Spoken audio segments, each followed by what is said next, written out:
हमारे बिना कोई सरकार नहीं बनेगी, बस उतनी सीट आ जाएंगी हमें, ऐसी परिस्थिति हो रही है। तो सरकार हमारे साथ ही बनेगी। अगर सरकार बनाने के लिए अकाली दल से गठबंधन की जरूरत हुई, क्या बीजेपी अकाली दल से गठबंधन कर सकती है? पंजाब का हित जिस भी चीज़ में होगा उसी में हमारी लीडरशिप करेगी, चाहे वो अकाली दल से हो चाहे किसी और से हो। राम रहीम को जो फरलो दी गई है तो वो कोई हार्डकोर क्रिमिनल तो है नहीं, उसने कोई मर्डर खुद नहीं किया। फिर कहते हैं कि उनको Z+ सिक्योरिटी क्यों दी गई? अरे भैया, उसको आतंकवादियों के मरने पे छोड़ दें। आप देख रहे हैं नवोदय टाइम्स पंजाब केसरी टीवी। पंजाब में 20 तारीख को वोटिंग हो गई है और 10 तारीख को रिजल्ट आएगा, लेकिन उससे पहले बीजेपी किस तरीके से आकलन कर रही है चुनाव को लेकर, हमारे साथ बीजेपी के वरिष्ठ नेता हरजीत सिंह ग्रेवाल है। ग्रेवाल जी, किस तरीके से चुनाव वोटिंग हो गई है, आकलन आप लोगों ने किया होगा, कितनी सीटें बीजेपी को मिल रही हैं? ऐसा है, सीट कितनी मिल रही हैं ये तो कोई ज्योतिषी बताएगा, मगर मैं इतना ज़रूर बता सकता हूं कि हम पंजाब में राजनीतिक परिस्थिति का जिसका निर्माण हो रहा है उसके अंदर हमारे बिना कोई सरकार नहीं बनेगी और बीजेपी एक प्रमुख राजनीतिक दल के रूप में उभर रही है और हमारी वोट परसेंटेज भी बहुत ज़्यादा होगी जो आम लोग सोच नहीं रहे, और हमारी सीट भी जो सोचते थे उससे ज़्यादा होंगी। जैसे शुरू में कहते थे कि हमारे को कैंडिडेट नहीं मिलेंगे तो 5000 एप्लीकेशनें आ गई, फिर उसके बाद में कह रहे थे ये प्रचार ही नहीं कर पाएंगे, प्रचार भी बढ़िया हुआ, चुनाव भी बहुत बढ़िया लड़ा, संघर्ष हुआ। तो मैं समझता हूँ कि हम इसमें बहुत मतलब इजाफा होगा हमारी सीट में भी और हमारे जो राजनीतिक कद जिसको कहते हैं स्टेट के अंदर उसमें भी। कितनी उम्मीदें आप मान रहे हैं, कितनी सीटों पर जो है बीजेपी बढ़त बनाती हुई नजर आएगी? हमारे बिना कोई सरकार नहीं बनेगी, बस उतनी सीट आ जाएंगी हमें, ऐसी परिस्थिति हो रही है। तो सरकार हमारे साथ ही बनेगी। अच्छा, किसी पार्टी को पंजाब के अंदर बहुमत मिलने की उम्मीद है जो आकलन आप लोगों ने किया हो? नहीं, बहुमत किसी को नहीं मिलेगा, सब इतना रहेंगे जितना हमारे पे डिपेंड रहें, इतना रहेंगे। अगर लास्ट हफ्ते की बात करें तो बीजेपी ने जोरों शोरों से चुनाव लड़ा, अपना जो पूरी लीडरशिप है अगर केंद्र की वो ज़्यादातर पंजाब में दिखाई दी। क्या लगता है कि एक मैसेज देने की कोशिश की गई है या 2024 का लोकसभा चुनाव या 2027 का विधानसभा चुनाव में आगे बीजेपी किस तरीके से बढ़त बना पाए, क्या ये आकलन जो है पंजाब में, इस आकलन के द्वारा पंजाब में नेताओं को भेजा गया? देखो, कहीं भी अब आने वाले चुनाव में किसी जगह भी बीजेपी कम नहीं रहेगी और अब बीजेपी ही प्रमुख राजनीतिक दल बनेगा पंजाब का आगे जो भी चुनाव आएंगे उनमें।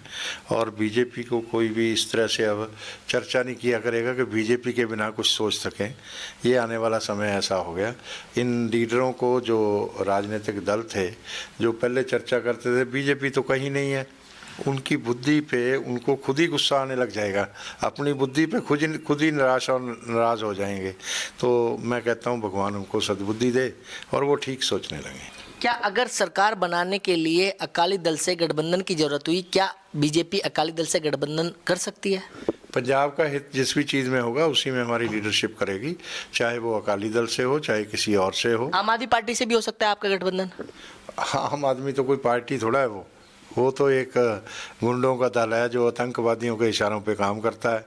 तो वो तो आने वाले दिनों में केजरीवाल का स्थान जेल में रहने वाला है, जैसे आज नवाब मलिक का हुआ ना, यही होने वाला है। मुख्यमंत्री ने ऐसी तो पत्र नहीं लिख दिया, मुख्यमंत्री के पास सूचनाएं होती हैं, मुख्यमंत्री के पास एजेंसियां होती हैं, तो जो उनको लगा ऐसा तभी तो उन्होंने बात कही है। और उनका एक विश्वस्त साथी कुमार विश्वास, तो उसने भी कहा है कि केजरीवाल तो आतंकवादियों के साथ मिलकर ही सरकार बनाना चाहता था, उनके बलबूते ही चल रहा था, उनसे धन भी आ रहा था। तो उसकी जांच होना बहुत ज़रूरी है, वो जांच हो जाए तो केजरीवाल लोगों के सामने आ जाएगा कि ये है क्या। अच्छा, जिस तरीके से पंजाब में चुनाव हुए, डेरा मुखी को फरलो दी गई, टाइमिंग को लेकर कहीं ना कहीं सवाल जो है वो खड़े हो रहे हैं बीजेपी के ऊपर। अरे भैया, पंजाब के जो पॉलिटिकल लोग हैं उन पे विशेषकर कांग्रेस और दूसरे लोग हैं जो आम आदमी पार्टी, मुझे नहीं इनकी समझ आई। अगर चीफ मिनिस्टर के किसी रिश्तेदार के घर 10 करोड़ रुपया पकड़ा गया और महंगे आर्टिकल पकड़े गए तो ये टाइमिंग की बात है। अरे भाई क्राइम जब हुआ, जब वो डिटेक्ट होगा तभी तो उसको पकड़ा जाएगा। इसी तरह मर्डर जब होगा तभी उसको पकड़ा जाएगा। तो ये सारी चीज़ें टाइमिंग से नहीं जोड़नी चाहिए। और राम रहीम को जो फरलो दी गई है तो वो कोई हार्डकोर क्रिमिनल तो है नहीं, उसने कोई मर्डर खुद नहीं किया, उसका तो कॉन्स्पिरेसी में नाम है ना ही कोई और क्राइम उसने सीधा कमिट किया। जो ज़्यादा से ज़्यादा सज़ा उसको दे सकते थे कानून की तरफ से वही दी गई, कम नहीं दी गई। तो फिर हर बंदी का राइट है जो कैदी होता है कि जब 3 वर्ष अपनी सज़ा के पूरे कर ले तो उसको फरलो मिलनी चाहिए। तो वो तो 4 वर्ष के बाद मिल रही है, इसमें क्या फेवर हो गई जी। तो फिर लोग कहते हैं जी यहाँ पे कानून व्यवस्था के हालात बिगड़ जाएंगे। क्या हालात बिगड़े हैं? अब तो जाने वाले हैं वापस है, उनको कितने दिन हो गए आए हुए, तो अब उनके 21 दिन पूरे होने वाले हैं। तो क्या हो गया? फिर कहते हैं कि उनको Z+ सिक्योरिटी क्यों दी गई?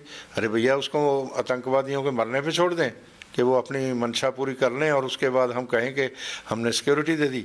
ये स्टेट का काम है उनको सिक्योरिटी देना, थ्रेट परसेप्शन पे दी जाती है। कोई इन लोगों से जो शोर शराबा करते हैं इनसे पूछ के दी जाएगी। क्या चुनाव से पहले डेरा मुखी बाहर आए, क्या लगता है कि इसका फायदा जो है बीजेपी को हुआ होगा? हर घटना जो होती है प्रदेश के अंदर उसका फ़ायदा बीजेपी को ही होता है और किसी को नहीं होता। अगर बारिश होती है तो उसका भी फ़ायदा होता है, मानसून अच्छा हो जाता है उसका भी फ़ायदा होता है, क्योंकि बीजेपी सत्ता में है तो फसल अच्छी हो जाएगी, किसान खुशहाल हो जाएगा, वो हमें आशीष देगा। तो इसलिए हर चीज़ का फ़ायदा हमें ही होता है। ये बाकी इंसान तो जहाँ सांस नहीं लेते, जिंदा नहीं रहते। तो ये पॉलिटिकल पार्टियों का मैं समझता हूँ कि इनकी अकल का दिवाला निकला हुआ है, इनको भगवान सद्बुद्धि दे, ऐसा कुछ नहीं। Z+ सुरक्षा भी देना, फिर Z+ सुरक्षा भी दे दी गई है। हाँ तो दी गई है तो ठीक दी गई ना। वो बहुत लोगों के पास होती है जिनको थ्रेट परसेप्शन होता है, उन्हीं को मिलती है। हमारी सरकार ने तो ओवैसी को भी दे दी थी, उसने लेने से मना कर दिया। ठीक है ना बात? अगर आपको भी कल को खतरा होगा तो आपको भी देंगे, थ्रेट परसेप्शन पे देंगे। तो इसलिए ऐसी कोई बात नहीं है। तो बिल्कुल ये थे बीजेपी के वरिष्ठ नेता हरजीत सिंह गरेवाल, जिन्होंने नवोदय टाइम्स पंजाब केसरी के साथ खास बातचीत की। दिल्ली से कमल कुमार कंसल, नवोदय टाइम्स पंजाब केसरी टीवी।